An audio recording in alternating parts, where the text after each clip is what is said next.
welcome to this evening, a short talk with Gavin Wren. I'm just going to get Gavin into the call. 1 second.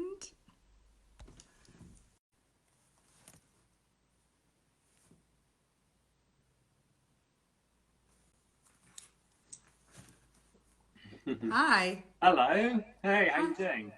I'm good. How are you? I'm going to just put my volume up a little bit. How are you doing? Yeah, good. Can you hear me okay, or is it really quiet? You're quiet. Is it quiet? Can you hear me? I can hear you, yeah. Okay, cool. So, Good. how have you been? Yeah, I've been good. Yeah. Been busy working on all kinds of projects. So, yeah, under lockdown. It's been a busy time actually. It has been a busy time. It's been really busy. I'm just going to tell everybody who you are. Gavin Wren is a creative food systems consultant, and Gavin and I have had the pleasure of working together for how many months? About 6, 7? Yeah, it must be. I mean, we first started. It was like last November or October when we first started talking about It stuff. has been a while. Yeah, yeah, yeah. How funny. Oh God, yeah. We've lost the last 3 months to COVID, so it's kind of like, where are we with it? Yeah, exactly. Yeah. Um, Gav, I just thought it might be nice for us to have a conversation because we've been working together for the last 6 months and we've been working on something quite timely that was also supposed to be launched a month ago and it's in the launching process. But we've been working together on this brilliant project that you brought me on with the EU Commission and SAPIA. I'll just let you talk a little bit about it and then I'll give you a few questions. Go ahead. Yeah. So what it was going back to the start. It's the European Commission needed a report producing on sustainable food. So this was a report that was going to feed European level policy around how to, like, looking forwards, like pathways towards sustainability in food. And the European Commission, uh, brief commission, they brief a department which is SAPIA. Well, it's not a department; it's a separate entity. It's separately funded by the Horizon Fund, and SAPIA, they do the research for the European Commission. And the idea is that it's completely independent. So the research is completely separate from any political processes or any any sort of corporate influences or anything like that. It's just an independent piece of research done by researchers from all over Europe, from like the UK, from France, Belgium, Holland, Germany, and they come from all over the place. So Sapia were doing this piece of work, and then they approached me to help with writing some of it, as in editing and writing sections of it, because some academics aren't necessarily the best at like making things totally understandable in the first instance, but they use too many long words. Too many long words. But it's the argument. You're academic, but then you're not too creative. But then academics want to be creative. It's a very fine balance, I'm finding. Yeah, it is. And it's often it sounds really good as well sometimes to use like these powerful words, but when it depends who your audience is as well, because sometimes reports like this, they are aimed at other academics and you can use very specific language. But in this instance, it was kind of very broad audience. So I started working with a bit of editing with them, and then they wanted to actually try and get this, like, these messages about food sustainability. They wanted to try and get them to a much broader audience, to much more people. Yeah. So that was when I started working with Anjali around how we communicate some rather complex academic concepts about food sustainability to people who I wouldn't have any idea. Well, so that report that we've been working on for 6 months was supposed to launch, I think it was March, and then it's sort of been delayed. And then obviously we've had what we've had right now, the situation of like COVID-19 happen and everyone's sort of adapting to that. But what's been really interesting is that you and I have a weekly check-in with each other. It was just almost like our weekly calls are half sort of how's your brain and your heart, and then the other half is all work related. But I just thought this might be a nice time for us to have the conversation on like, how's your brain and your heart, and what's your thought? What are your thoughts about everything we've done for the last 6 months, and then the current layer on the current layer of COVID-19 on this sustainable food systems report that we developed, and then what we feel like, how we think the future consumption behavior is going to change. The reason I mention that is because, you know, I've been watching your Instagram quite diligently, and you've been, you know, you actually were quite sick. You got corona quite early on. Yeah. I was an early adopter. Yeah, and you know, I've seen it. It's quite interesting when you work in food, and then you see somebody who has this illness, and then they recover from it. But then your consumption habits and how you've been eating has been. I've just been watching the whole journey, which I've been finding quite fascinating. So, from your perspective, it would be really interesting to know, like, how have you, as somebody who works inside the food system, how has the last 6 weeks been for you, on a personal note? On a personal note, well, the biggest thing is quite literally the biggest thing, which is my weight on the scales, which has gone up. So, like, I mean, that's just on a totally personal level, because at first when I got ill, like, they don't mention this symptom of coronavirus, but I just wanted to eat carbs. I was just like, give me pizza, pasta, like everything, chocolate, just sugar. Like, I was eating so much bread, and, you know, like, and because I was feeling ill, I was just eating whatever I wanted as well, you know, because I wanted to feel comfortable and sort of, you know, like, look after myself. So I was just eating what I felt like. And then also once I got better, I'm working from home, as probably most of us are now, or staying at home, most people. You know, I was eating, I guess, based upon like my normal routines, which would be walking around London, going to meetings, you know, out and about, sort of moving around a lot. And whereas now my routine is just sort of in my flat. And whilst I am exercising each day, it's still a much more sedentary sort of routine. Just so, yeah. I've actually, this last 10 days, I've just really scaled back, actually, the volume of food that I eat. Yeah. You know, I mean, I'm not okay, I mean, anyway, yeah, but that's one big thing. You know, I think that's very easy, and that's coming across a lot. You know, everyone started baking. You know, everyone started baking cakes and bread.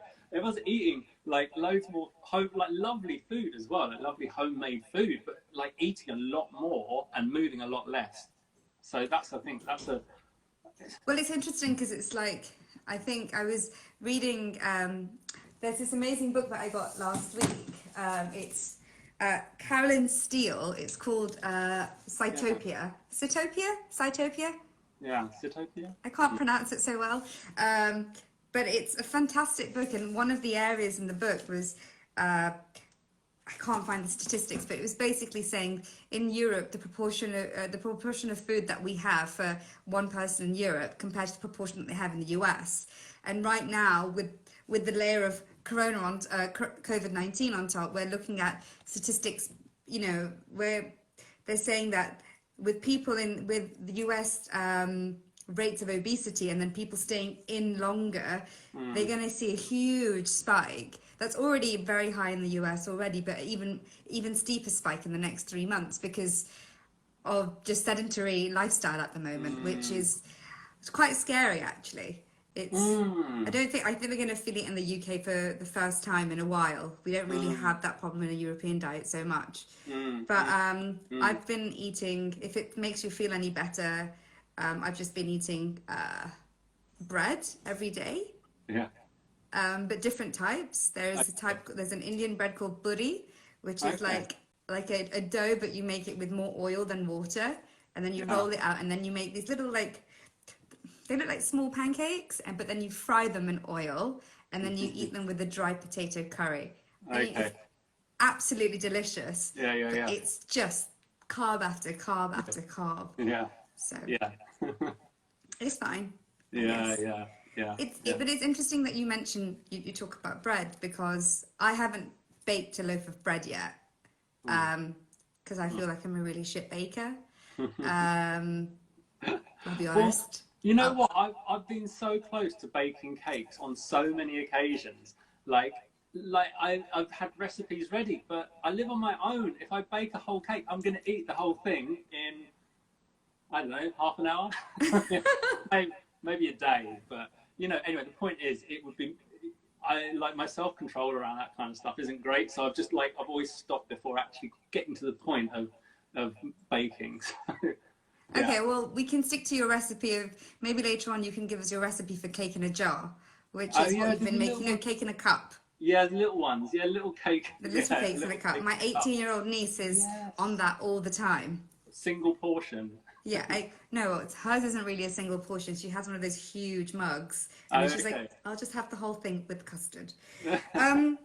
Well, then talking about habits, it's really interesting because I feel like, you spoke to, I think it was BBC Radio Kent last week, and you said some really Yeah. interesting points, which was, people are enjoying being at home more. People are I think we're seeing ourselves constantly. We're learning how to adapt to ourselves in our home environment all the time. And like compared to a lot of my friends in India, because I lived in India for a long time, they have access to absolutely nothing.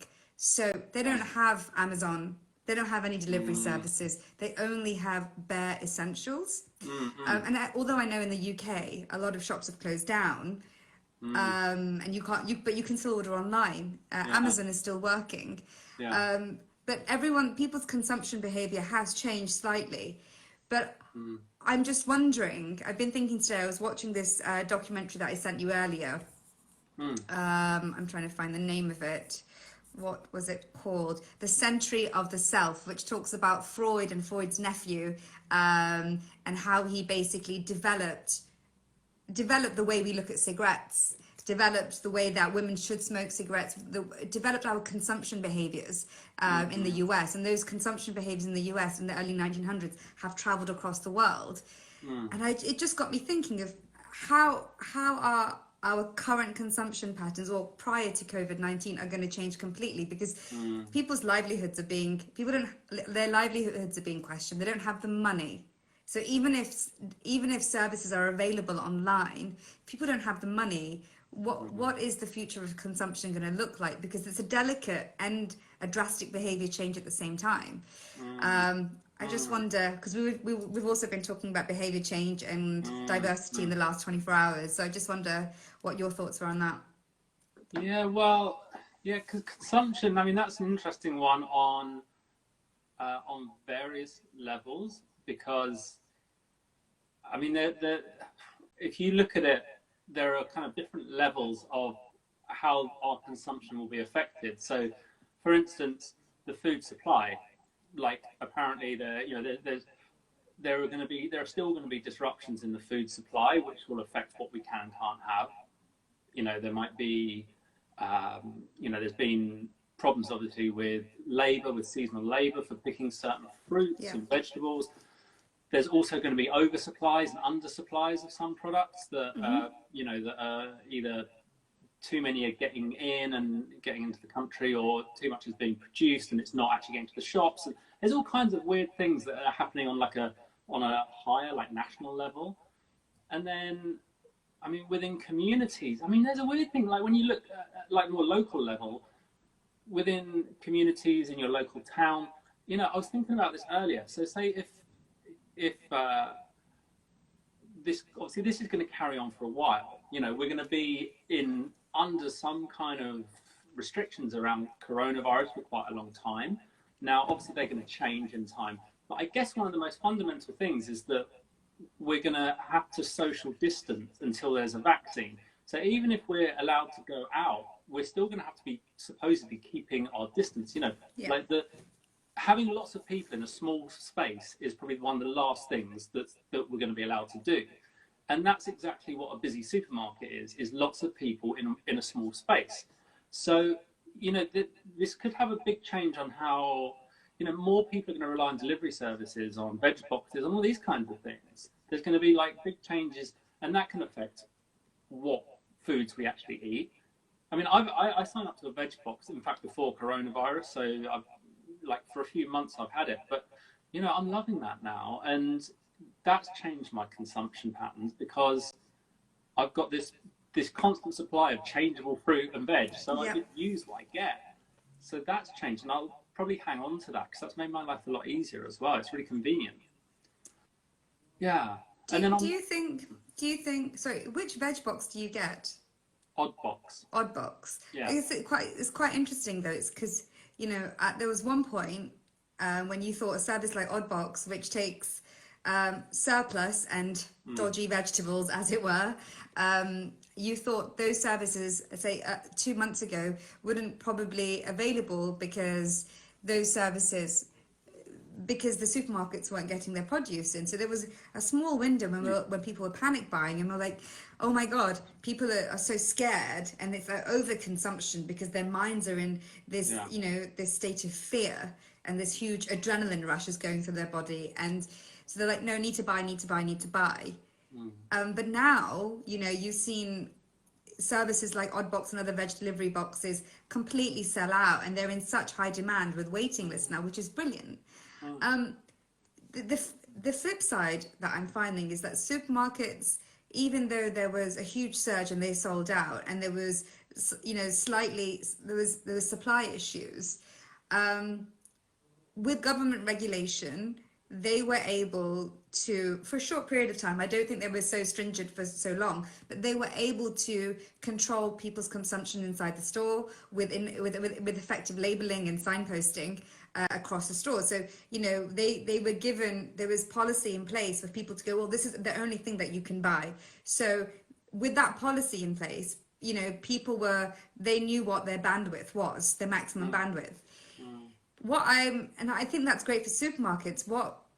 What my initial thoughts was 2 months ago is that shop local, shop at your local supermarkets, because if Tesco or Asda or wherever has run out of bread or run out of eggs or whatever you need, if you go to a local supermarket, you're likely to find it. Yeah. However, fast forward 2 months, I went to my local supermarket in Leicester that my dad's been taking me to since I was, 5. Like, that's where I learned how to buy Indian veg. Like, and apparently I made a mess of it this weekend, but we won't go into that. And there's just boxes and boxes and boxes of vegetables in the back. And they were saying that they couldn't sell them, and they were speaking in their native tongue, Gujarati, but they're saying we can't shift it. This time of year, we'd ordered mangoes to come in 3 months ago. We had to give our order for Alfonso mangoes to come in from India because they usually sell. Now our Alfonso mangoes are having to drop by 50% in price, but we've already paid for them. We paid for them 3 months ago. So there are, the local businesses who are staying open to support, and this is your local Indian greengrocer. So it supports and Leicester it's got a it's got a dense population of Indian migrants. They've just got boxes and boxes of veg that's not going anywhere, and I just wonder, like, I just wonder if there's a way to support a local company to get their vegetable out, even if it's at a subsidized rate. Because I initially thought that that would be the best person to go to, and now they're losing money, and they're not really supported either. Sorry, it's just a bit of a... Yeah. Well, that's the hard one. It is really tricky as well, because the whole logistics of redistributing fresh produce it's a really difficult area, because it sounds so idealistic to sort of be like, if there's food waste over here, we should give it to this person over here. But the whole logistical situation of getting completely random deliveries of certain fruit and veg to certain places at certain times is just it adds too much cost, and then it doesn't, no one makes money out of it, and people have to pay for the transport, people have to pay for things, and then there aren't many organizations as well who really want totally random deliveries of fruit and veg, even if it is half price or less. They're just like, well, we need to know what we're going to get. It's like the food bank. I used to volunteer with the food bank around the corner here, and they just couldn't entertain anything fresh, because they only open The food bank was once a week they opened. So they would only be able to take fresh fruit and veg that they on the morning that they opened, and know that they would get rid of all of it by the end of that day. Because if they had leftover surplus, they'd have to pay to get rid of it or whatever. Yeah. And it was just like, yeah, they just couldn't do it. They couldn't do it. So it's one of the real kind of like difficulties of the food world, where actually dealing with surplus or dealing with leftover food, even if it's good to eat, is actually a really difficult thing. I mean, I think Oddbox, from what I understand, they get commitments. They know in advance by at least a few days of what they're going to get. So they've obviously got systems in place where they're at least getting a few days warning about stuff. Because, I mean, you find out, say, with Oddbox, I get my delivery on it arrives overnight on a Wednesday, and I find out on the weekend before what I'm going to get. So they know what they're receiving. So but it is a real contradiction, because it's a bit like recycling. Recycling certain plastics or certain materials is more expensive than extracting raw material. Well, I wonder if it's the idea of waste is one of the biggest consumption changes that we're going to see. So if livelihoods are going to be affected on the bottom line in terms of how much money people are taking in, or their businesses are going to be affected, etc. Maybe people are also, and the government has put bandwidth in of how much you can buy, or they did for a short period of time. Well, maybe now what's actually happening. The government haven't put in any restrictions. The government has done nothing. Well, no, the government, no, Tesco put in restrictions. Yeah, exactly. I think maybe the government put in bandwidth of like how it was more sort of the television propaganda of like 2 meters apart, and you go to Tesco and Tesco's like, no, we're following county council policy. We're making sure that we're doing our bit to protect everybody. So it's the trickle down effect of this message. And how this message is, well, if only a certain amount of people can go into a supermarket, and then you signpost if you're only, it's the whole, it might not be a direct message, but it's it's a translation to that industry and to that specific business of that message. So I just wonder if I think what might have happened is that people would be potentially wasting less at a home level, and understanding what waste actually looks like at home, because I think it's sometimes easy to go out and not finish your meal, but when you're going to a supermarket and you're tapping your card each time and you're actually feeding lots of mouths 3 or 4 times a day in your household, you don't have children being fed at school on free meals, or however, or you're managing everything in your household, you understand the incurred cost of it. And I wonder if people are just trying to get through everything, because like, for example, at home, my mum and dad are, I don't know how to quite explain it, they've been preparing for the war since I was a child. Like, we have a pantry that is like the size of like a 4-door wardrobe. Wow. And it's like a 1 meter deep with like 3 levels. And you're like, what have you been preparing for? Like, if there was no food in the world, like, we would be fine. We have all the lentils. We have like tins and tins of tomatoes, everything. And they have it in the garage too. Wow. But I think they've been prepared. So, but when I have to go shopping, I have a list that's maybe as if they're preparing for the next 6 years. But I have a policy where my thing is that we need to finish everything in the fridge. Everything in the fridge needs to be finished before we replenish, otherwise we waste. So a usual 1 week shop has now become every 2 weeks, with a gap in the middle to get milk or something like that. The food waste thing is really interesting though, because at first there were people were saying, like, anecdotally, they were saying they'd heard that because people were bulk panic buying, that they were wasting more. People were saying that, because people rushed out and bought so much food and stocked up their fridges that they had to start throwing stuff out after a while because it was going off. However, WRAP, who deal with food waste in the UK, they've released some statistics that show they think that food waste has dropped over the last month, 6 weeks. So they're saying that actually people have become, they've been more efficient actually using up all the food they buy, which is really interesting. you know, and it might be like you say, because people are there and it's actually, you know, they're there all the time. They're buying more. They're probably buying more food because they can't eat out. They can't eat lunch at work. They can't do all these things. So they're buying and they're more connected to the food because they're making these meals every day. So yeah, I think it's an interesting thing there that people are becoming more involved with the food they're buying.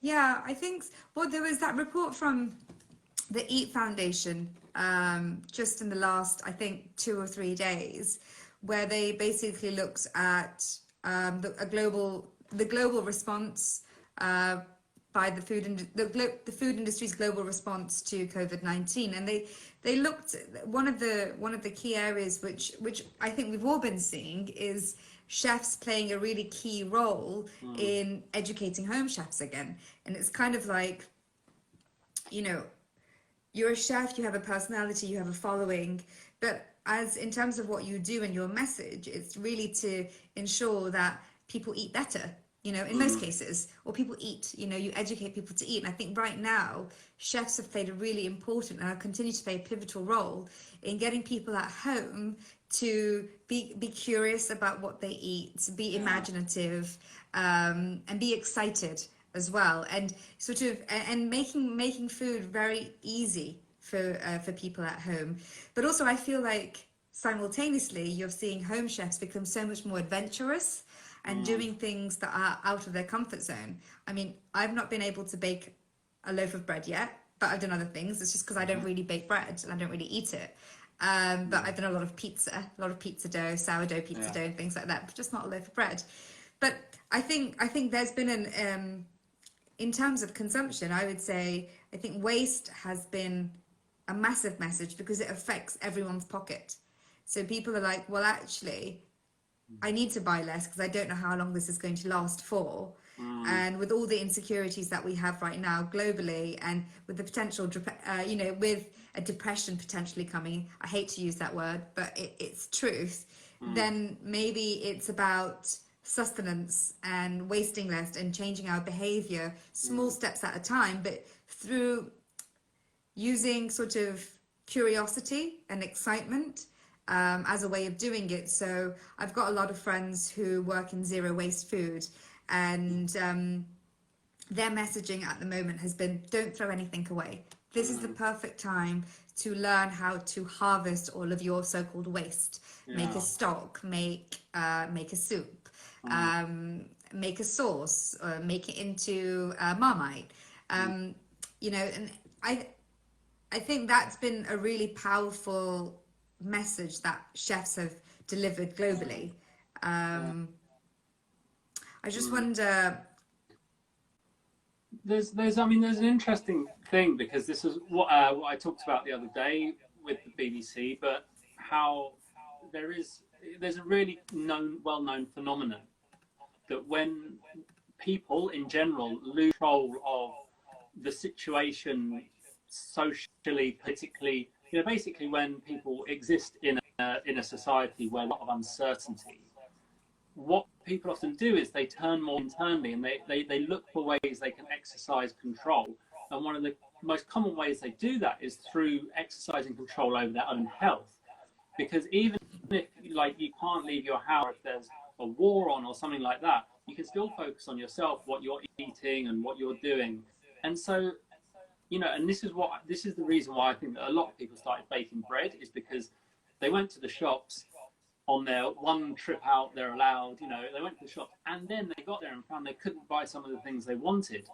So that's kind of a bit scary on a basic level, because, you know, it's a bit sort of dystopian, food's not available, can't get what I want. We're so used to just buying whatever we want, whenever we want.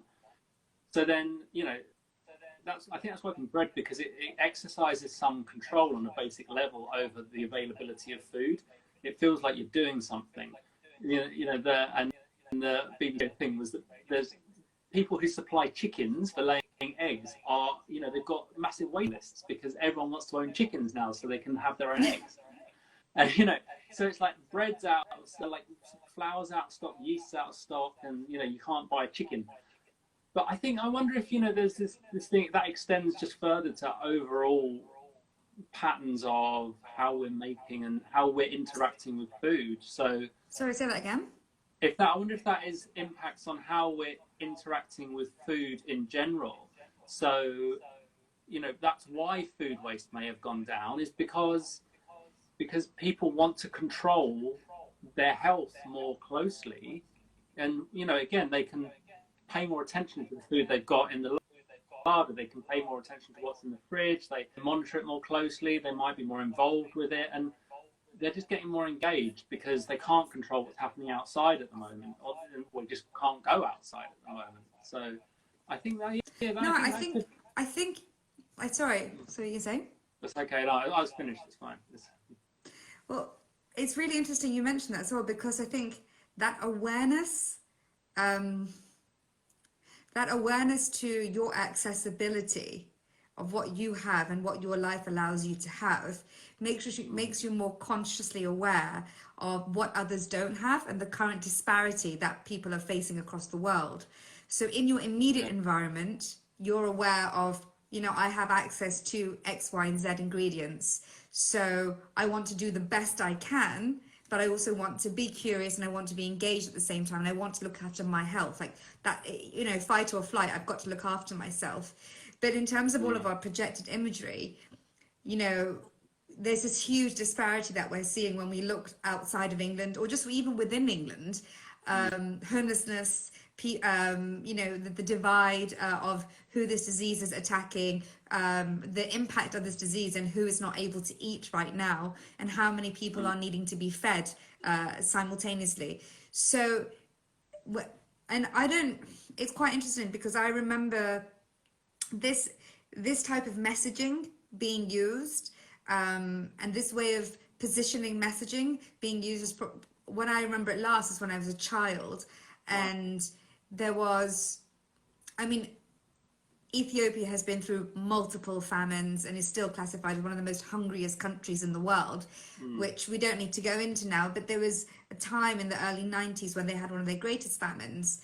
And a lot of that time, I remember being quite young and my mum saying to me, Anjali, you should be so happy that you have food right now because there are children dying in Ethiopia.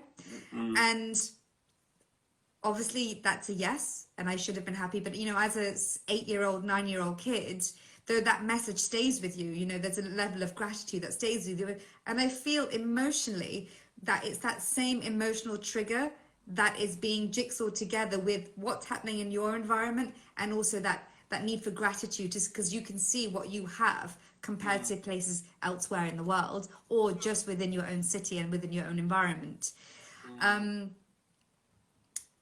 you're completely right. It's that feeling of, in this moment, who do I look after? How do I look after myself? How do I feed my brain and my body effectively?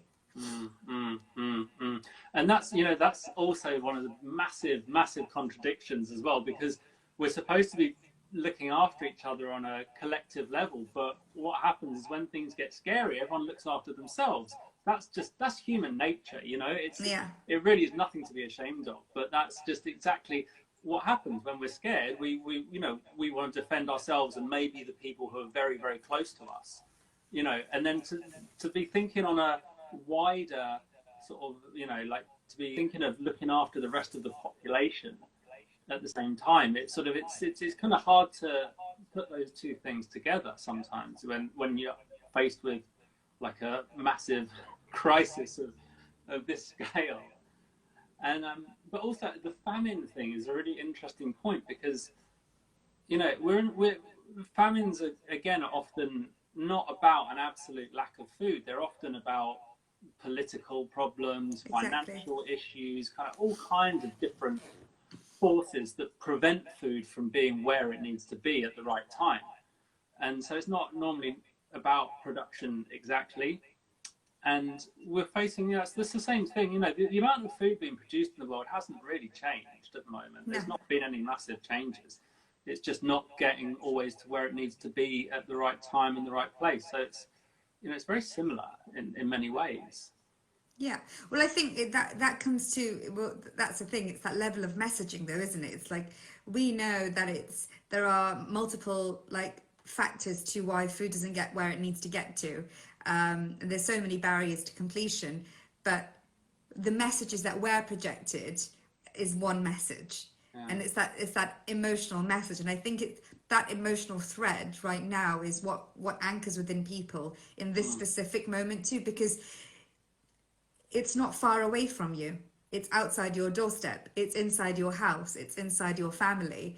So being able to resonate at that level is sort of, I've never experienced it. I don't think anyone's really experienced it. It's,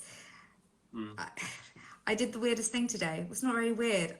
I went and walked in, there was a churchyard just next to my old school. So before we got into this call, I went for a walk through the church, and I went through the graveyard, and I saw gravestones from 350 years ago. Wow. And I was eating like my fizzy Twizzlers as I was walking through, as if I was a 10-year-old kid.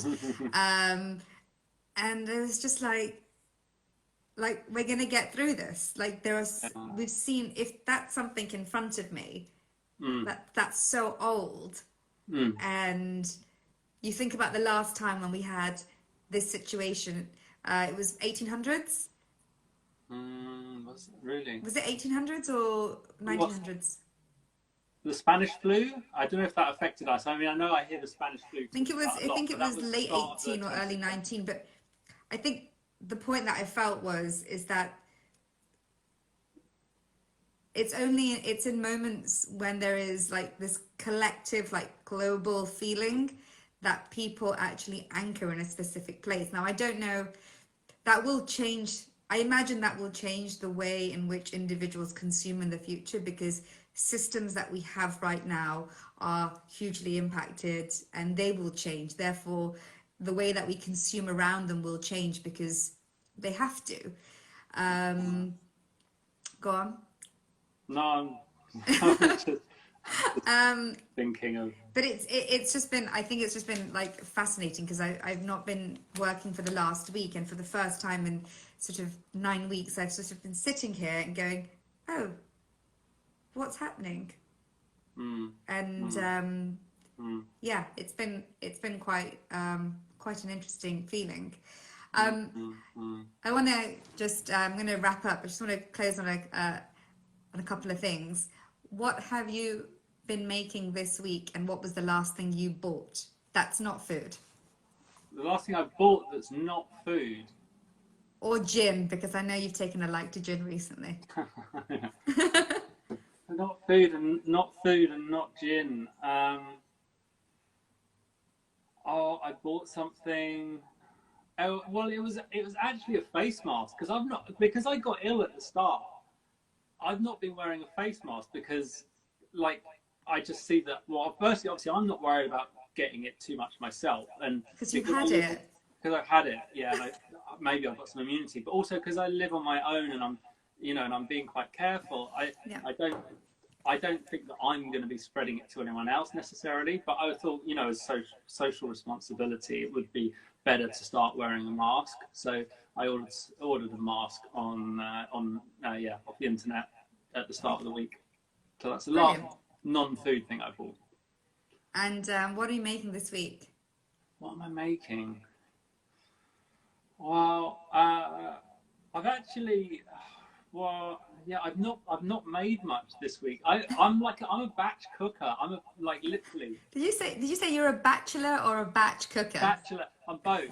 I'm a bachelor. I'm a batch cooking bachelor. Okay.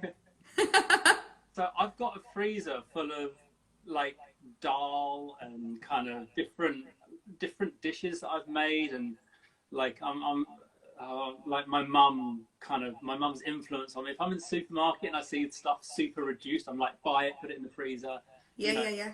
So I've not cooked much this week because I've just been eating stuff out of the fridge and freezer that I've had, that's either ready made or, I eat quite simply as well. So maybe I might sort of boil some vegetables and throw a few spices or some herbs on top. I keep things quite simple, to be honest. Especially like cooking for one. It's just, I'm happy with just really simple food. So I keep it You quite can come simple. here and cook for 5. That's my current challenge. Yeah, Come and cooking for five, like once a week maybe, or like. Yeah. Okay, brilliant. Well, thank you so much, Gavin. It's been really great to talk to you. Thanks everybody for joining, and I will speak to you soon. Thanks so much. Great. Thanks very much. Bye. See you. Bye bye.